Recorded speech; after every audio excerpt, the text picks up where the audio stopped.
गाँव देहात में महाराज जी क्या है कि छोटे छोटे देवी जी के मंदिर हैं और गांव में किसी के घर में बच्चा हो रहा है या शादी हो रही है तो महाराज जी बकरा लेके और फिर उसका वो करते हैं, बलि देते हैं। फिर महाराज जी फिर पूरे गांव वाले आते हैं, फिर पूरा मांस वो करते हैं, मंदिर भी जा रहे हैं महाराज जी, देवी की आराधना भी कर रहे हैं। ये सब भोजन ये आसुरी वृत्ति है, इससे भगवत प्रसन्नता नहीं होती।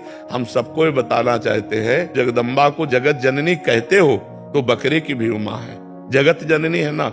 माँ अपने पुत्र की बलि से प्रसन्न कैसे हो सकती है, हमें तो नहीं समझ में आता। और जब वो जगत जननी है तो बकरे की भी माँ है, वो भैंसे की भी माँ है, वो गाय की भी माँ है। वो माँ जो जगत माता है वो अपने पुत्रों की बलि से प्रसन्न कैसे हो सकती है। अगर वो प्रसन्न होती तो तुम्हारा मंगल हो जाता। किसका मंगल हुआ बकरे की बलि चढ़ाकर, हमें बताओ। देवी अप्रसन्न हो जाएंगी अगर नहीं किया ऐसा, तो महाराज जी ये भी माने। अगर वो अपने स्वरूप में आ जाए तो सबको चाट जाए उनको।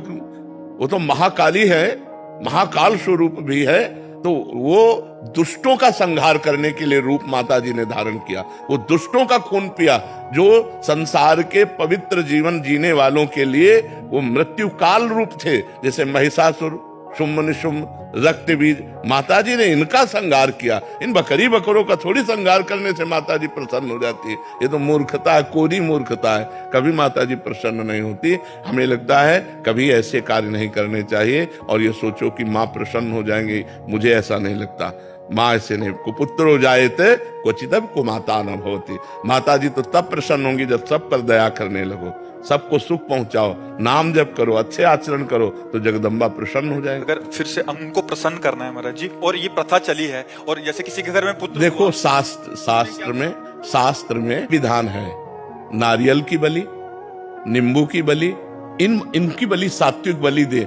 आप कच्चा नारियल की बलि दे सकते हैं, तो ये भी बलि तो मानी जाती है। ये सब मनमानी आचरण है, इससे देवी प्रसन्न नहीं होती है। और देवी को रक्त चाहिए तो चराचर जीवों के हृदय में देवी विराज। देवी प्रपन्नार्थ हरे प्रसीद प्रसीद मातर जगतोखिलस्य प्रसीद विश्वेश्वरी पाहि विश्वम त्वमीश्वरी देवी चराचरस्य। त्वमीश्वरी देवी चराचरस्य, वो चराचर की ईश्वरी है।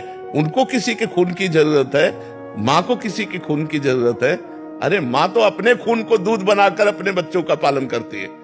माँ शब्द कितना महान है, वो अपने शरीर के रक्त को दुग्ध में परिवर्तित करके अपने बेटे का पालन करती है। वो दूसरों का रक्त पान कैसे कर सकती है। ये दुष्टों के रक्त पान किए माता जी ने, जो समाज के लिए कलंक थे, जो समाज का द्रोह करके समाज को नष्ट करने में लगे थे, ऐसे राक्षसों को माता जी ने मारा है। शुम्भ निशुम्भ, रक्त बीज, महिषासुर। ऐसे नहीं है कि गलत सिद्धांत से न चले, नहीं तो नरक की प्राप्ति होगी।